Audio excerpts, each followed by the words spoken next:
Hi, this is the Trig review for test number 2. In this video, I'm going to be going over questions 1 through 3.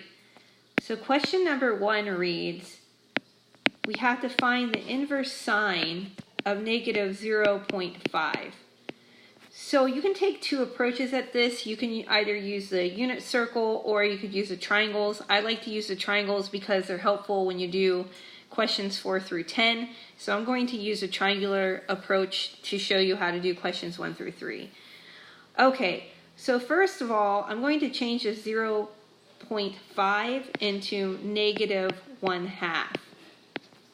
When I do that, that allows me to work with this. And I also want to remind you that sine theta is defined as the opposite side over the hypotenuse. Okay, we know two triangles. We know that we have the 30, we have the 60, and the 90 triangle. We also have the 45, 45, 90 triangle. For the 30, 60, 90, the sides are 1, 2, radical 3, and for the 45, it's 1, 1, radical 2. So since we're looking for 1 over 2, I'm going to look at the 30, 60, 90 triangle because that gives me those exact values. So now I use a definition.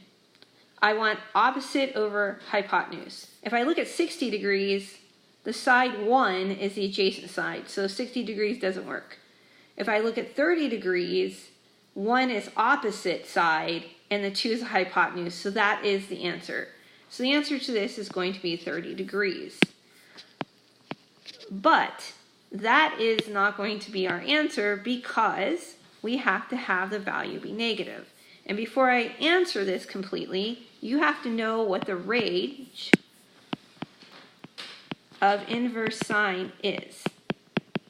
The range of inverse sine is from negative pi over 2 to positive pi over 2. So it's this region in here. So if I get positive values, they go in quadrant 1, and negative values go in quadrant 4. So we found the reference angle of 30 degrees, but we need to move that to quadrant 4. And the reason why is because our initial value was negative. Okay, so that's initial value is negative, got to move it to quadrant 4. So what do? First of all, we're going to turn the 30 degrees into radians, which is pi over 6, and then tack on the negative sign. So that is your answer, negative pi over 6. Negative pi over 6 would be answer D. All right, let's move on. All right, this is question number 2 of the trig review, and it asks us to find the exact value of inverse cosine of radical 2 over 2. So we're going to do the same approach. First of all, we're going to look at the triangles and figure out what the reference angle is, and then go from there. So I'm quickly drawing these up once again. Hopefully you can do this in your sleep. So I'm putting in the sides, and there we go. So once again, we have radical 2 over 2. Okay, because my triangle doesn't give me radical 2 over 2, I need to rewrite this. So if I rewrite this, I could rewrite radical 2 over 2 is equivalent to 1 over radical 2. All right, now I have those values. And if I look at the 45, 45 triangle, I find them. So I'm going to go ahead and highlight them. Cosine is defined as adjacent side over the hypotenuse. So if I look at 45 degrees, the 45 degrees on the bottom here, 1 is adjacent side, and 2 square root of 2 is the hypotenuse. So 45 degrees is the winner. So that's my reference angle. But before I answer that, I have to know what the range of inverse cosine is. The range of inverse cosine is 0 to pi, which falls in quadrants 1 and quadrant 2. If my value is positive, my angle will be in quadrant 1. If my value is negative, it'll be in quadrant 2. So if I go and look back at the original, it was a positive radical 2 over 2, so my angle must be in quadrant 1. All right, reference angles are in quadrant 1, so we're all set up. 45 degrees is equivalent to pi over 4. That answer, let me just check my sheet here, corresponds to answer D.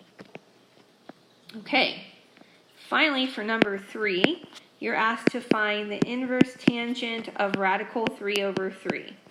So once again, we're going to use those triangles. Here's 30 degrees, here's 60, 1, 2, radical 3, 45, 45, 90, 1, 1, radical 2.